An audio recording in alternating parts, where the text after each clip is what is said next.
2 क्या था minus zeta plus minus under root of zeta square minus 1 times omega N.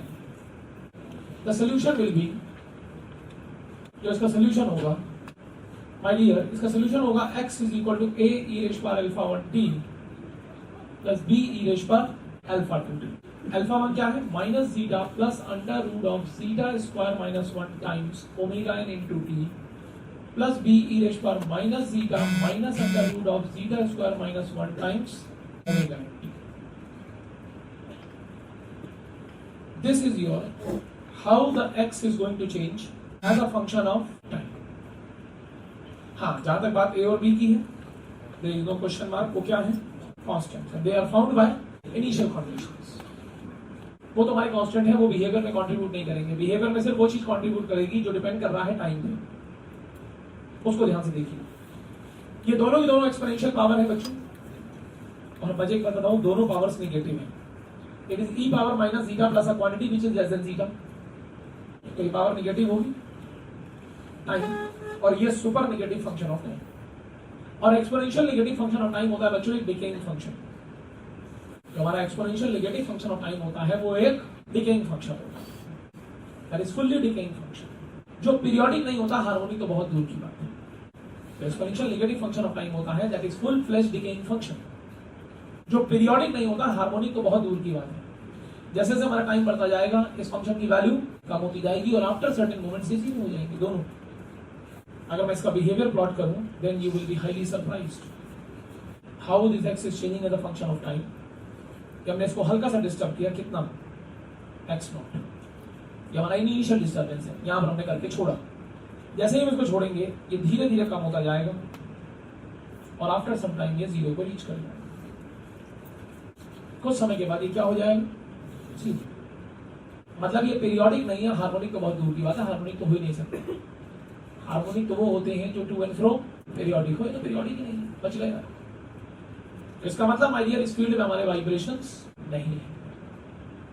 एक बहुत बड़ा खुलासा हुआ कि अगर हमारा सिस्टम ओवरडैम्प्ड सिस्टम है और हम उसको इक्विलिब्रियम पोजीशन से डिस्टर्ब करते हैं, so without any kind of vibration वो इक्विलिब्रियम को रीच कर जाता है। हाँ, वाइब्रेशन होते ही नहीं, यू आर ब्लेस्ड, बच गए हम लोग। देखिए, प्रॉब्लम तो तब होती है जब वाइब्रेशन होती है, जब वाइब्रेशन ही नहीं तो प्रॉब्लम ही नहीं, बाहर आती है। ये गेम तो यही था। सेकंड सिस्टम है हमारा क्रिटिकली डैम्प्ड सिस्टम, जिसमें जीटा की वैल्यू 1 है, और अगर हम जीटा को यहाँ पर 1 रखें तो दोनों अल्फा 1 और अल्फा 2 सेम आएंगे, जिसको हम लोग अल्फा लिखते थे माइनस ओमेगा एन। रख के देखिए जीटा को, दोनों अल्फा 1 अल्फा 2 की वैल्यू सेम आएगी, जो कि हमारी कितनी हो जाएगी, माइनस ओमेगा एन।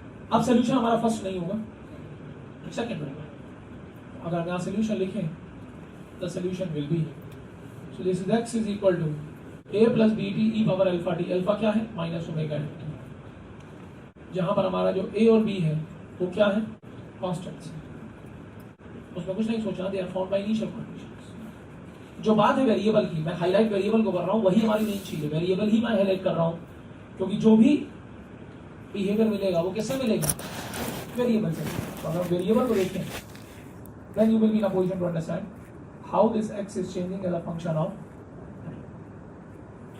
और यहां पर ये जो दोनों फंक्शन ऑफ टाइम लगे हैं बच्चों, ये किस पे लगे हैं, ये लीनियर फंक्शन है बीटी, बीटी इज लीनियर ना, और ये एक्सपोनेंशियल डिके।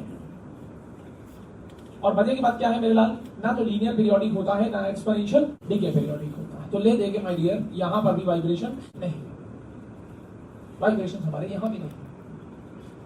आप कितनी कोशिश कर लो, ये भी सिस्टम का बिहेवियर ऑलमोस्ट वही होगा, क्योंकि ना तो ये फंक्शन पीरियोडिक है, ना ये फंक्शन पीरियोडिक है, ये तो कांस्टेंट है।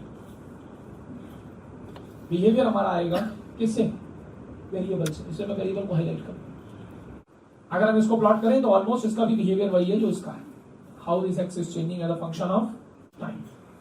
अगर हल्का सा हमने इसको डिस्टर्ब किया x naught, if we are going to have a little bit of disturbance, इसका नाम है कितना, एक्स नॉट। देखिए होगा क्या, because of this linear increment होता क्या है, इसका बिहेवियर ऑलमोस्ट वही है, लेकिन हल्का सा चेंज है जो मैं आपको दिखाने की कोशिश कर रहा हूं। Try to understand that change. जब हमारा टाइम बहुत कम होता है, जैसे माइक्रो सेकेंड, माइक्रो मतलब वो दिखेगा भी नहीं, माइक्रोस्कोप से दिखेगा, 2 3 4 micro second. When the situation is our 2 3 4 micro seconds, initial जब कुछ माइक्रो सेकेंड होते हैं, बेटा 2 3 माइक्रो सेकेंड का गेम है, तो होता क्या है, जो लीनियर कर्व है ना, ये एक्सपोनेंशियल डिके से ज्यादा डोमिनेटिंग होता है। मतलब व्हाट आई वांट टू से, look at the point carefully, जितना ये डिक्रीज होता है विद टाइम, उससे ज्यादा ये इंक्रीज होता है। बट कितने सेकंड्स में? Few micro seconds. तो बजाय कर्व नीचे आने की थोड़ा ऊपर जाता है, लेकिन उसके बाद यही डोमिनेटिंग हो जाता है और ये कर्व को नीचे लाता है और आफ्टर सम टाइम ये जीरो हो जाता है। मतलब ये समथिंग लाइक दैट। और ये जो हल्का सा ऊपर गया भी है ना बेटा, ये समझ लो ये माइक्रो सेकंड का गेम है, जो आपको आंखों से दिखेगा नहीं। इस बात को मान लो, जो आपको आंखों से दिखेगा नहीं। लेकिन इसमें एक हल्का सा कंपैरिजन अगर हम करें, let me give you a very important information here. जो क्रिटिकल डैम्पिंग रिस्पांस होता है, that is much much fast then over damping. जो बहुत फास्ट होता है हमारा ओवर डैम्पिंग, क्रिटिकल डैम्पिंग। उसके पीछे रीजन है, क्योंकि इसका जो रेट ऑफ डिके होता है, अगर इसका डीएक्स बाई डीटी निकालें हम देखेंगे तो डीएक्स बाई डीटी काफी ज्यादा है इससे। मतलब कहने का मतलब इसकी वेलोसिटी काफी ज्यादा है इससे, तो इसका जो डिके रेट होता है वो फास्ट होता है। बाकी वाइब्रेशन दोनों में ही नहीं है। अगर हम इसको प्लॉट करें दोनों को एक ही में, मान लीजिए हमने दो सिस्टम उठाए और दोनों को हल्का सा डिस्टर्ब किया, अगर ओवरडैम्प्ड ऐसे जीरो हो रहा है, this is zeta greater than 1, तो क्रिटिकल वाला थोड़ा सा ऊपर जरूर जाएगा, लेकिन वो जीरो पे जल्दी पकड़ेगा। That is the thing which I want to say. Means अगर ओवरडैम्प्ड सिस्टम हमने डिस्टर्ब किया, ऐसे आ रहा है रिटर्न बैक, तो क्रिटिकल वाला ऐसे आ रहा है। And it depends upon the situation to situation, क्योंकि दोनों रिस्पांस बहुत खूबसूरत है। दोनों में सबसे बड़ी खास बात क्या है? वाइब्रेशन नहीं है ना, दोनों वाइब्रेशन नहीं है, therefore both are very beautiful. भाई लाइफ में भगवान ने कुछ ही ऐसे सिस्टम दिए हैं जो अंडर डिस्टर्बेंस भी वाइब्रेट नहीं होते। ये देखिए, ये दोनों वही है जिनको हमने तो डिस्टर्ब कर दिया, बट फिर भी वो वाइब्रेट नहीं हो रहे। हार्मोनिक बिहेवियर है ही नहीं। हार्मोनिक छोड़ो, पीरियोडिक नहीं, हार्मोनिक तो बहुत दूर की बात हो ही नहीं सकता। हार्मोनिक के लिए तो दो चीजें होनी है, पीरियोडिक भी और टू एंड फ्रो भी। तो पीरियोडिक नहीं है, पहले ही साफ हो गई। तो इसलिए है तो दोनों अच्छे, लेकिन ये डिपेंड करता है कि इसको हम कहाँ डिजाइन करते हैं। जैसे हमारे डोर क्लोजर्स होते हैं वो हाईली ओवरडैम्प्ड होते हैं, और उनको अगर हम क्रिटिकल डैम्प बना देंगे तो मर जाएंगे, दे आर हाईली ओवरडैम्प्ड। जो डोर क्लोजर्स होते हैं दे आर हाईली ओवरडैम्प्ड। कभी आप देखिए, कभी आप डोर खोलते हैं मॉल्स वगैरह में जाते हैं, कितना स्लोली वो रिटर्न बैक होता है। अगर क्रिटिकल हो गया तो ऐसे बंद होगा, हस्बैंड अंदर वाइफ बाहर रहेगी, वाइफ अंदर बच्चा बाहर रहेगी, एंड इट में हिट द अदर पर्सन। आप सोचो जो दूसरा आने की कोशिश करो तो हिट कर जाएगा, फर्स्ट आ गई। कभी आप जाइए हॉस्पिटल्स में, मॉल्स में, कभी आप देखिए ग्लास के डोर्स होते हैं, कितना स्लोली रिटर्न बैक होते हैं, क्योंकि उनकी डिजाइनिंग हम लोग ओवरडैम्प करते हैं। लेकिन on the other hand my dear, जो हमारी ऑटोमेटिक राइफल्स होती हैं, जिनमें हमारी फायरिंग ऑटोमेटिक है, बार बार हमको ट्रिगर प्रेस नहीं करना, they are specially designed critical damping systems. जैसे AK-47 नाम सुने आपने? अलास्की क्लाशिनिकोव, रशियन जनरल 1947 में राइफल कॉल्ड, रशिया का पहला आर्मी जनरल था अलास्की क्लाशिनिकोव, उसी के नाम पे राइफल। और अब तो खैर हमारा भारत बनाता है, कट कॉपी पेस्ट मार रहे लोग बनाते हैं, खोल के देख लेते हैं, लेकिन राइफल ये वहां की, हमारी नहीं। This is basically designed critically damp. जितने भी ऑटोमेटिकली राइफल्स हैं, जिनको हम स्नाइपर्स कहते हैं, वो क्रिटिकल डैम्पिंग में डिजाइन होती है। तो इसलिए ये डिपेंड करता है कि इस टाइप के सिस्टम में हम कौन सा सिस्टम डिजाइन करें, क्योंकि दोनों ही सिस्टम हमारे लिए बहुत अच्छे हैं, क्योंकि दोनों में वाइब्रेशंस नहीं। Got it? अब हमारा मेन गेम स्टार्ट होता है, तीसरा सिस्टम, और यहां पर आपको क्या दिखेंगे? वाइब्रेशंस। इसीलिए इसको पढ़ना है डिटेल। इनमें तो आप बच गए, बाहर से निकलेंगे क्योंकि वाइब्रेशन ही नहीं। इसमें दिखेंगे, अभी खुद दिख जाएगा, जब सोल्यूशन खुलेगा तो आपको आंखों को दिखेगा क्या मिला। हम थोड़ी ना बता रहे हैं, तो सोल्यूशन बता रहा है, जो बिहेवियर है वही बता रहा है। बच्चे बड़े आश्चर्यचकित हो जाते हैं, सर हम डोर खोलते हैं उसमें वाइब्रेशन क्यों नहीं होता, डोर ऐसे क्यों नहीं होता, कैसे हो जाएगा भाई, ये बिहेवियर है। जब ये हार्मोनिक है ही नहीं तो कैसे हो जाएगा। और एक और बता दूं, अंदर की बात है, ये जितने भी तुम एक्स निकाल रहे हो, ये सब कॉम्प्लीमेंट्री फंक्शन है। क्योंकि मेरे लाल आपको शायद याद है, यहाँ PI 0 था, हाँ तो यहाँ सोल्यूशन CF ही था, ये सब CF है। अबे PI है ही नहीं, सब CF ही तो पढ़ रहे हो अभी तक, क्योंकि सोल्यूशन होता है CF प्लस PI। जब PI 0 है तो solution will B only C। बच्चे कहते हैं सर हमने कॉम्प्लीमेंट्री फंक्शन नहीं देखा कभी। डोर खोल लो, देख लो, डोर को खोल के छोड़ो, देखो जो मोशन हो रहा है वो CF ही है क्या, प्रैक्टिकली देखो CF क्या होता है। आइए, अंडर डैम्प्ड सिस्टम में जीटा की वैल्यू 1 से कम है, तो जरा हम लोग देखें अल्फा 1, 2 क्या होंगे। इसको जरा हम ओमेगा n को मल्टीप्लाई कर रहे हैं, minus zeta omega n plus minus under root of zeta square minus 1 times omega n। अरे ब्रैकेट खोल लिया यार। अच्छा, आपको मालूम है जीटा की वैल्यू 1 से कम है, और अगर जीटा की वैल्यू 1 से कम है तो डिस्क्रिमिनेंट नेगेटिव होगा। हम एक काम कर रहे हैं, अंडर रूट के अंदर से -1 कॉमन ले रहे हैं, तो ये बनेगा minus zeta omega n plus minus ये बन जाएगा 1 minus zeta square into omega n, और अंडर रूट -1 क्या होता है?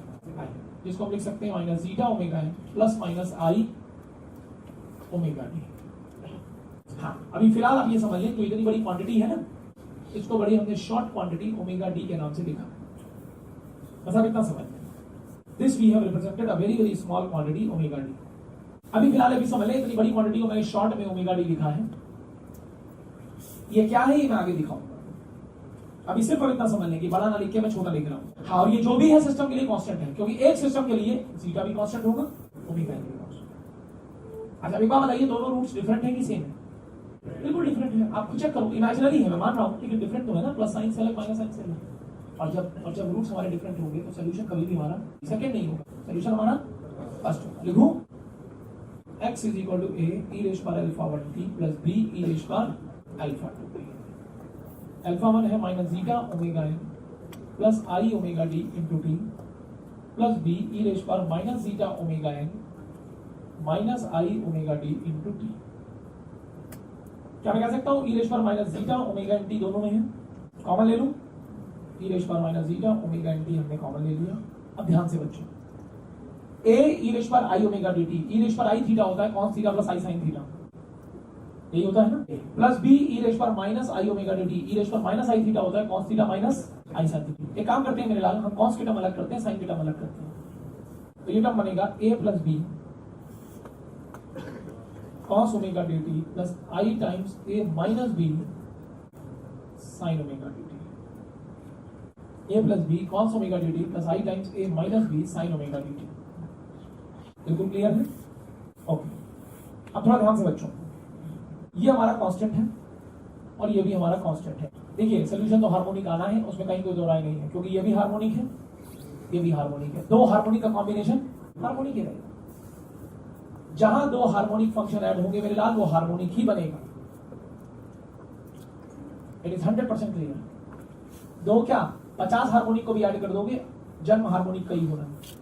कितने भी हार्मोनिक फंक्शन हम ऐड कर देंगे, solution will be harmonic. Are you getting my point? अगर हम चाहें तो थोड़ा सिंपलीफाई वे में इसको हम लोग एक्सप्रेस कर सकते हैं।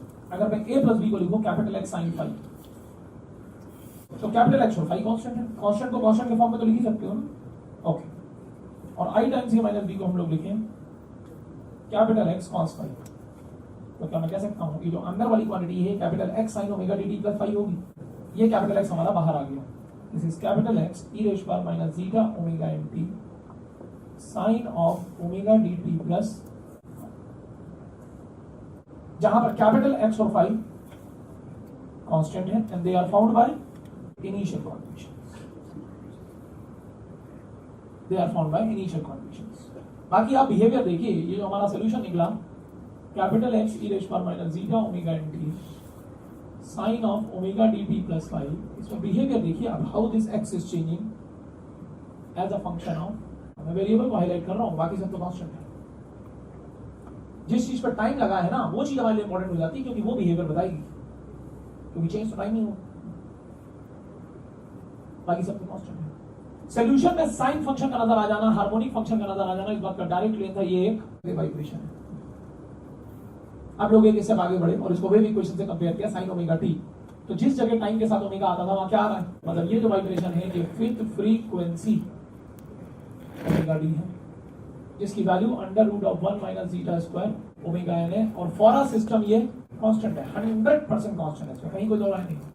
एक सिस्टम के लिए ये 100% कांस्टेंट है। अलग अलग इसीलिए इसका नाम है omega D, it's a frequency of damped vibration. आप बोलिए अब damped vibration, under damping situation है तो डैम्प्ड वाइब्रेशन है, and this is called the frequency of damped vibration. एक चीज और बताऊं, जब फ्रीक्वेंसी आई गई है तो time period of damped vibration भी आ जाएगा 2 पाई बाई ओमेगा डी, ये भी कांस्टेंट टी। और अगर हम इसको उल्टा कर दें तो ये linear frequency of damped vibration आ जाएगा ओमेगा डी बाई 2 पाई, ये भी कांस्टेंट। जब ओमेगा डी कांस्टेंट है तो ये सारे टाइम पीरियड लीनियर फ्रीक्वेंसी सब कांस्टेंट हो जाएगी। Getting my point? जिस समय ये वेव अपनी मैक्सिमम लिमिट पे होगी +1 या -1, तो ये वेव का हमारा होगा क्या, मैक्सिमम डिस्प्लेसमेंट। और किसी भी वेव का मैक्सिमम डिस्प्लेसमेंट क्या होता है, एम्पलीट्यूड। किसी भी वेव का मैक्सिमम डिस्प्लेसमेंट उसका एम्पलीट्यूड है। लेकिन एक चीज की मुझे खुशी थी कि जो एम्पलीट्यूड है बच्चों, ये डिक्रीजिंग फंक्शन ऑफ टाइम है, और एम्पलीट्यूड बच्चों डिस्प्लेसमेंट नहीं होता, एम्पलीट्यूड होता है मैक्सिमम डिस्प्लेसमेंट। अगर आपका मैक्सिमम डिस्प्लेसमेंट टाइम के साथ गिर रहा है तो कभी ना कभी आज नहीं तो कल ये वेव खत्म होगी, मतलब इसका एम्पलीट्यूड धीरे धीरे कम होता जाएगा और कुछ समय बाद जब एम्पलीट्यूड खत्म वेव खत्म। मतलब लोगों को ये दर्द था कि यहाँ वाइब्रेशन है, नो डाउट दर्द था, लेकिन उसमें भी एक खुशी थी कि कुछ समय के बाद ये वाइब्रेशन खत्म हो रहा है अपने आप, हमें नहीं करना पड़ेगा। बच्चे कहते थे हमने प्रैक्टिकल एंडोडर्म सिस्टम नहीं देखे, लो देखो दिखा रहा हूँ, तो देखो देखो स्लोली इसका एम्पलीट्यूड कम होता जा रहा है, ये है एंडोडर्म। क्योंकि एंडोडर्म ना होता तो ये कभी भी वाइब्रेट दोनों साइड जाता ही नहीं, खत्म हो रहा है।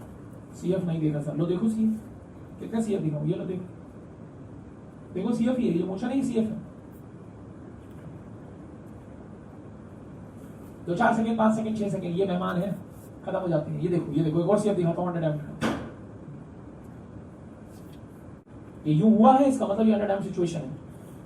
लेकिन आप ये देखो ना 2-4 सेकंड में खत्म। एम्पलीट्यूड गिर रहा है ना, जिस वेव का एम्पलीट्यूड गिर रहा है वो कुछ समय बाद तो खत्म होगी। तो इस दुख के साथ भी लोगों को एक खुशी थी माय डियर मैथमेटिशियंस को कि चलो यार ये हमारे लिए ट्रबल नहीं है, क्योंकि अपने आप ही ये पैदा होगा 2-4-5 सेकंड 10 सेकंड में। हाँ, अब लोग ये देखना चाहते थे my dear how these displacements are decreasing between successive cycles, कि ये जो डिस्प्लेसमेंट है ये किस तरह से गिर रहा है बिटवीन द कॉन्सेक्यूटिव साइकिल्स। मतलब एक साइकिल से दूसरी साइकिल में कितना गिरा, किस रेशियो में, दूसरे से तीसरे में किस रेशियो में गिरा, दे वांट टू सी। क्योंकि उनको देखना था कि इसके गिरने का कोई सेट पैटर्न है या बिल्कुल इरेटिक है। दे वांट टू सी कि इसके गिरने का कोई पैटर्न है, किसी एक ऑर्डर में गिर रहा है कि बिल्कुल इरेटिक है, किसी साइकिल में कितना भी गिर जाए। तो उसके लिए उनको ये निकालना था कि 2-4 साइकिल में निकालेंगे तो शायद ये रेशियो हमें क्लियर हो जाएगा। They want to calculate decrement ratio which is defined between two consecutive cycles की पहली साइकिल से दूसरे में कितना गिरा रेशियो के फॉर्म में, दूसरे से तीसरे में कितना गिरा कंपैरिजन। हमारे पहले बोला था जहां कंपैरिजन होता है रेशियो आता है। Getting my point? So they want to see this point. Harmonic है ना, आधी साइकिल में नेगेटिव भी होगा। तो ये वेव हम लोग कैसे प्लॉट करेंगे बहुत ध्यान से सुनना। How this x is changing as a function of time. मान लीजिए यहाँ पर आपने इसको एक्स नॉट डिस्टर्ब करके छोड़ा at time t equal to 0। पहला काम है हम इसका क्या प्लॉट करें, एम्पलीट्यूड। अभी मैं वेव नहीं बना रहा हूँ, अभी सिर्फ एम्पलीट्यूड बना रहा हूँ। Amplitude exponential negative function of time, capital x e raise power minus zeta omega N t. Clear? क्या मैं कह सकता हूँ इसी का दूसरा भाई यहां से होगा, this is minus capital x e raise power minus zeta omega N t. Same equation है, बस ये प्लस है, ये बार माइनस लगा, बाकी सब सेम। अब हमारी आराम से वेव बनेगी। अब वेव मैं आपको दिखाता हूँ, यहां से गिरी। अगर देखा जाए तो इस वेव की जो एक साइकिल कंप्लीट हुई वो यहां से स्टार्ट हुई और यहां खत्म हुई, जहां पर इसका डिस्प्लेसमेंट x नॉट से कितना हो गया x1, और इसमें जो इसको टाइम लगा मेरे लाल वो हुआ टिड्डी। क्योंकि एक साइकिल को कंप्लीट करने में कितना टाइम लगेगा, टिड्डी। टी नहीं, टिड्डी time period of damped oscillation है। x0 is the displacement at the starting of first cycle, x1 is the displacement at the ending of first cycle or at the start of second cycle। क्योंकि आपको मालूम होना चाहिए first का and he second का start है। दूसरी cycle हमारी यहां से चालू हुई जो यहां खत्म हुई, यहां पर इसका डिस्प्लेसमेंट हो गया x2 और टाइम हो गया 2 टिड्डी, टिड्डी प्लस टिड्डी, जहां पर इसका डिस्प्लेसमेंट हो गया x2। x2 is the displacement at the ending of second cycle or at the start of third cycle and so on। हम ये निकालना चाहते हैं कि ये डिस्प्लेसमेंट कैसे गिर रहे हैं। बहुत सिंपल है, पूरा एक्सप्रेशन तो आ ही चुका है, हम निकाल लेंगे। पहले हमने टाइम t को 0 डाला तो क्या मिलेगा, डाल के देखिए कैपिटल एक्स साइन फाई आएगा। अब हम टाइम t को टिड्डी डालेंगे तो क्या मिलेगा x1, तो क्या बनेगा capital x e raise power minus zeta omega t d sine omega d t d. T d is 2 pi by omega d, omega d cancel, तो ये बनेगा sine 2 pi plus pi again sine phi. तो जब हम टाइम को टिड्डी डालेंगे at time t equal to t d, जो x1 आएगा वो आएगा capital x e raise power minus zeta omega n t d sine 2 pi plus pi again sine phi.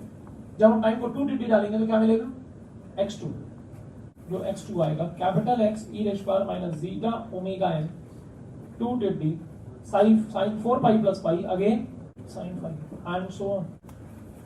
They want to calculate this value मेरे लाल। वो इस value को calculate करना चाह रहे थे कि x0 से x1 किस रेशियो में गिरा, x1 से x2 किस रेशियो में गिरा and so on. And that is the ratio called decrement ratio, because decrement ratio is always defined between two consecutive cycles. जो हमारा डिक्रीमेंट रेशियो है वो हमेशा कॉन्सेक्टिव साइकिल्स में डिफाइंड है, x0 से x1 किस रेशियो में गिरा, x1 से x2 किस रेशियो में गिरा, एंड सो ऑन. उनके होश उड़ गए जब उन्होंने निकाला x0 by x1, और ये वही आ गया जो x1 by x2, ये वही आ गया. और अभी तो आगे अगर हमने निकाला, अगर आप आगे निकालते तो यही वही आ जाता जो x2 by and so on, और इसकी वैल्यू आएगी e rays power zeta omega into D. और फॉर अ सिस्टम ये क्या होगा, ये भी कांस्टेंट है. बिल्कुल, क्योंकि मेरे लाल एक सिस्टम के लिए जीटा भी कांस्टेंट है, ओमेगा एन भी कांस्टेंट है, टी भी कांस्टेंट है. आप डिवाइड करके देखिए, सब कैंसिल हो जाएंगे, माइनस पावर ऊपर जाके प्लस हो जाएगी. दे वांट टू रिप्रेजेंट, क्योंकि उस समय मेरे लाल ये ई की पावर निकालना बहुत टाइम लगता था. आज तो हमारे पास कैलकुलेटर्स है ना, तब कहा था, लॉग एंटी लॉग टेबल लेनी पड़ती है. तो उनको लगा इतना टाइम कौन दे यार, इसको इजी फॉर्म में एक्सप्रेस करो. इस डिक्रीमेंट रेशियो को इजी फॉर्म में एक्सप्रेस करने के लिए उनको ई हटाना था. आप लोग देखे होंगे कितने हमारे हम लोग कर्व्स पढ़ते हैं, सो मेनी एरिया जो एक्स नहीं लॉग एक्स पे प्लॉट होते हैं. क्यों? ये उस समय की लिमिटेशन थी माय डियर, कि अगर आपका एक्सपोनेंशियल बिहेवियर है तो उस चीज को सबसे बढ़िया काम करना है तो लॉग में करो, टाइम कम लगेगा. क्योंकि उस समय ई की पावर को निकालने में निकल जाएगी, कोई दिक्कत नहीं है, आज भी निकल सकती है अगर आपके पास कैलकुलेटर नहीं है, बट लगेंगे 15 मिनट 20 मिनट. पहले आप लॉग लोगे, फिर लॉग टेबल देखोगे, फिर वैल्यूज डालोगे, कैलकुलेट करोगे, फिर फाइनल वैल्यू जो आएगी उसका एंटी लॉग लोगे, तब आएगा ना. इतना आसान है थोड़ी ना कि हमने कैलकुलेटर में एक बटन दबाया और ई की पावर निकल आई. तो how to represent this decrement ratio in easy form. उन्होंने इसका क्या ले लिया, लॉग लिया, और जैसे ही उन्होंने डिक्रीमेंट रेशियो को लॉग लिया, एक नया टर्म पिक्चर में आया जिसका नाम था लॉगरिथमिक डिक्रीमेंट, जिसको हम लोग किससे दिखाते हैं, डेल्टा से. इट इज कुछ नहीं, it is a natural log of this decrement ratio e rays power zeta omega in T D. तो ये ln ही हट गया, क्या हो गया, ये zeta omega T D. T D है 2 पाई बाई ओमेगा डी, और ओमेगा डी होता है under root of 1 minus zeta square. ये ओमेगा कैंसिल, तो ये बनेगा 2 pi zeta upon under root of 1 minus zeta square. तो मतलब ये जो डिक्रीमेंट रेशियो है ये केवल और केवल किस पे डिपेंड कर रहा है, जीटा पे. It only depends upon zeta. और एक बात बताऊं, अगर आपको लॉगरिथमिक डिक्रीमेंट क्लियर है तो डिक्रीमेंट रेशियो को हम लोग शॉर्ट फॉर्म में ई पावर डेल्टा लिख सकते हैं. क्योंकि मेरे लाल ये जो पावर में चीज लगी है ना, यही लॉगरिथमिक डिक्रीमेंट है, यही तो है. ln तो 1 हो गया, यही बाहर आया, इसी की वैल्यू रखिए. बस ये ध्यान रखना, decrement ratio is always defined between two consecutive cycles, और for a system it will be constant. हाँ, अलग अलग सिस्टम का अलग अलग होगा, लेकिन एक सिस्टम में कांस्टेंट है. कोई भी दो साइकिल उठा लो कॉन्सेक्टिव, मतलब x9 by x10 वही होगा जो x10 by x11 होगा, वही x8 by x9 होगा. मेरी बात समझ पा रहे हैं? ओके. कभी कभी एग्जाम्पल की लैंग्वेज बेटा एक बच्चे समझ नहीं पाते, इसलिए एक छोटी चीज बता रहा हूँ. ये कोई कॉन्सेप्ट नहीं है, चलिए उससे पहले एक और चीज बताएं, फिर ये बताएंगे. एक बड़ा इंपॉर्टेंट टर्म होता है जिसका नाम होता है बच्चों क्रिटिकल डैम्पिंग कोएफिशिएंट. नाम सुने होंगे. मतलब it's a value of damping coefficient at the level of critical damping. मतलब जब जीटा की वैल्यू हमारी 1 होगी तो उस समय जो हमारा सी होगा वो सीसी होगा, जब जीटा 1 होगा. तो हम लोगों ने तो पढ़ा ही हुआ 2 जीटा ओमेगा क्या होता है. क्या मैं कह सकता हूं अगर मैं जीटा को 1 रखूं तो सी बिकम सीसी. आइए, तो ये इक्वेशन बन गई 2 into 1 into omega N is c c by m. अगर हम इनको डिवाइड कर दें तो 2 ओमेगा एन कैंसिल, यहां से एम कैंसिल. तो जीटा इज, मतलब इससे एक चीज आपको क्लियर हुई, if you know zeta you know c, you can get the value of c c. पहली चीज तो आपको ये क्लियर हुई. दूसरा पॉइंट आपको ये क्लियर हुआ, द डैम्पिंग फैक्टर और damping ratio zeta can also be defined as the ratio of actual damping coefficient. C क्या है? Yes, actual damping coefficient to the critical damping coefficient. तो एक और तरीका मिला आपको डिफाइन करने का डैम्पिंग फैक्टर और damping ratio. It can also be defined as the ratio of actual damping coefficient to the critical damping coefficient. अच्छे समझिए बेटा, यही सब चीजें हैं तो आपने क्लास 11 12 में नहीं पढ़ी. नेचुरल रिलेशन में पढ़ा था वहां, ये सब नहीं पढ़ाते हैं. ये बीटेक का पार्ट है, एक्चुअल में आपको पढ़ना था. जब से डैम्प सिस्टम चालू हुआ ना, यहां से पूरा पार्ट आपने वहां नहीं देखा. This is actually clear. चलिए एक छोटा सा पॉइंट बताते हैं. My dear, this is not a concept, ये कोई कॉन्सेप्ट नहीं है, ये एग्जाम्पल की लैंग्वेज है. कभी कभी एग्जाम्पल क्या करता है, प्रॉब्लम में कुछ डेटा देता है, लेकिन हमारे बच्चे समझ ही नहीं पाते कि वो डेटा क्या है, और वो गिवन डेटा को ही गलत इंटरप्रेट करते हैं, तो आगे का सोल्यूशन तो गलत होगा ही होगा. भाई आप गिवन ही गलत लिखोगे तो फिर आंसर तो गलत नहीं होगा. क्यों गिवन डेटा को बच्चे गलत लिखते हैं? क्योंकि एग्जाम्पल कभी कभी अपनी प्रॉब्लम में कंफ्यूजन क्रिएट कर देता है लैंग्वेज में. भाई कभी कभी तो बिल्कुल सही देता है लैंग्वेज, लेकिन कभी कभी उसमें कुछ कंफ्यूज कर देता है। मैं आपको दोनों दिखाता हूं। जैसे मान लो कि एग्जाम्पल आपको देता है, the ratio of displacements of end of third cycle to start of 8th cycle is 2.5. End of third cycle to start of 8th cycle is 2.5. End of third cycle, हाँ नहीं आराम से, जल्दबाजी नहीं, बिल्कुल वो क्लियर है। उसने कहां से कहां तक दिया है? एंड ऑफ थर्ड से स्टार्ट ऑफ, एक बार बताइए, एंड ऑफ फर्स्ट क्या है? x1। आराम से देखो एंड ऑफ फर्स्ट क्या है, एंड ऑफ थर्ड क्या होगा? x3। गलती नहीं होगी ना आपसे, ऐसे देखोगे तो। अब बताइए स्टार्ट ऑफ फर्स्ट क्या है? x0। अगर फर्स्ट का स्टार्ट x0 है तो 8th का x7। कभी गलती नहीं होगी। ये हुई बात कि हमने लिखा एग्जामिनर हमें क्या दे रहा है। अब आगे हम इसका क्या करते हैं वो तो हम पे डिपेंड करेगा। ये तो पता लगा उसको सर दे क्या ना। कुछ एग्जामिनर बड़े कंफ्यूजन करते हैं भाई। इस तरह का एग्जामिनर अगर ऐसा स्टेटमेंट देते तो इस तरह के एग्जामिनर वातावरण में बहुत कम पाए जाते हैं। अब आपको दिखाऊंगा जो मोस्टली पाए जाते हैं वो क्या है। देखिए ऐसे लिखता है, जिसमें वो कंफ्यूज कर देता है। ऐसे लिखेगा, the ratio of displacements of third cycle to 8th cycle is 2.5। अब हो गया कंफ्यूज। क्या लिखा उसने? मतलब उसने कुछ नहीं बताया, स्टार्ट से दे रहा है कि एंड से दे रहा है, क्या दे रहा है, स्टार्ट टू स्टार्ट दे रहा है कि एंड टू एंड दे रहा है, कि स्टार्ट टू एंड दे रहा है कि एंड टू स्टार्ट दे रहा है, क्योंकि थर्ड का स्टार्ट अलग है, एंड अलग है, 8th का स्टार्ट अलग है, एंड अलग है। उसने कुछ लिखा ही नहीं। उसने सिर्फ साइकिल का नंबर लिखा, थर्ड टू। यहाँ तो क्लियर कर दिया था ना उसने, and of third start of, यहाँ कुछ कर दिया। अब बच्चे कंफ्यूज होते हैं। देखो जब भी वो आपको कंफ्यूजन क्रिएट करेगा और वो नहीं बताएगा एंड स्टार्ट क्या कर रहा है, वो सिंपल साइकिल का नंबर लिखेगा। तो आपके पास दो मेथड है, या तो आप स्टार्ट टू स्टार्ट ले लो या एंड टू एंड ले लो। दोनों से आंसर सेम आता है और बेटर होगा एंड टू एंड लीजिए, कभी गलती नहीं होगी, मेरी गारंटी। अगर वो क्लियर ना करे, अगर वो क्लियर नहीं कर रहा हो तो बेटर होगा एंड टू एंड ले लो और हम इसको लेके प्रॉब्लम को आगे बढ़ाते हैं। बोलो भाई बच्चों, बिल्कुल क्लियर है? एक बढ़िया हम लोग बेहतरीन क्वेश्चन करने जा रहे हैं भाई। इस तरह के क्वेश्चन इंजीनियरिंग सर्विसेज के इतिहास में 15-15 नंबर में बहुत पूछे गए मेरे लाल। ये जो मैंने एक क्वेश्चन दिखाया आपको, इस तरह के 50 बार क्वेश्चन आए 15-15 में नंबर के इतिहास में। और इसके जो इंडिविजुअल पार्ट्स हैं, समझ गए, वो 2-2 नंबर में बहुत आते हैं। एक एक पार्ट पूछ लेता है 2-2 नंबर में, थोड़ी कैलकुलेशन सिंपल कर देता है, तो दैट ऑब्जेक्टिव क्वेश्चन बने। A mass of 7.5 kg hangs from a spring and makes a damped oscillation। कितना मास है? और उसने क्लियर कर दिया कि damped oscillation हो रहे हैं। क्लियर कर दिया ना?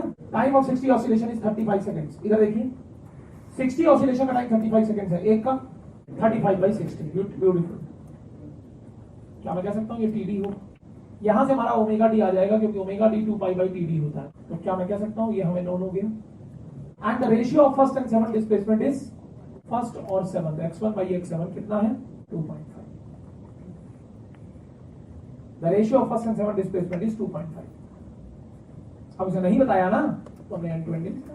भाई फर्स्ट एंड सेवंथ लिख रहा है वो, हमने एंड टू एंड ले लिया जब नहीं बता रहे। पूछा क्या? Find the stiffness of the spring, S पूछा है। सेकंड पार्ट पूछा the damping resistance in newton per metre per second. Very nice. आपको मालूम है Newton per metre per second किसकी यूनिट होती है? तो सी पूछना। और तीसरा लिख रहा है the oscillations are critically damped, then what is the damping resistance required in newton per metre per second? क्या? सीसी। इधर देखिए, सबसे पहले मेरे लाल हम लोग इसको इंडिविजुअल साइकिल्स में ब्रेकअप करेंगे। ब्रेकअप समझते हैं आप लोग? x1y का लिखेंगे x2 into x2 x into x3 x4 into x4 x5 into x5 x6 into x6 x7 equal to 2.5। क्या मैं कह सकता हूँ ये 6 के 6 डिक्रीमेंट रेशियो है और सबकी वैल्यू सेम है। कितनी? 2.5। शॉर्ट में बताओ, ई पावर डेल्टा कितनी बार है? 6 बार। तो ये क्या हो जाएगा? ई पावर 6 डेल्टा 2.5। अगर आप दोनों तरफ लॉग ले लें तो 6 delta will become ln 2.5। Delta के अंदर वैल्यू डाली logarithmic decrement 2π zeta upon under root 1 minus zeta square is equal to ln 2.5। अगर हम क्रॉस मल्टीप्लाई करें और दोनों तरफ स्क्वायर करें, अगर हम क्रॉस मल्टीप्लाई करें और दोनों तरफ स्क्वायर करें, if you are going to have a cross multiplication और दोनों तरफ स्क्वायर करें तो उसमें सिर्फ एक अननोन है, निकाल लेंगे। जैसे ही जीटा आ गया मेरे लाल, हम तुरंत लिखेंगे omega D is under root of 1 minus zeta square. Zeta हमारे पास है, ओमेगा डी हम निकाल चुके हैं, we can get the value of omega N. Beautiful, मिल गया। पहला पार्ट फायदा होने से पहले गुजर गया। Omega N is under root, you know omega N, you know mass, mass given है, स्टिफनेस हम निकाल सकते हैं। क्लियर? सेकंड पार्ट आप जानते हैं 2 zeta ओमेगा N is You know zeta, you know omega, and you know mass. You can get the value. And zeta can get an H by Chichi. You know zeta, you know C. You can get the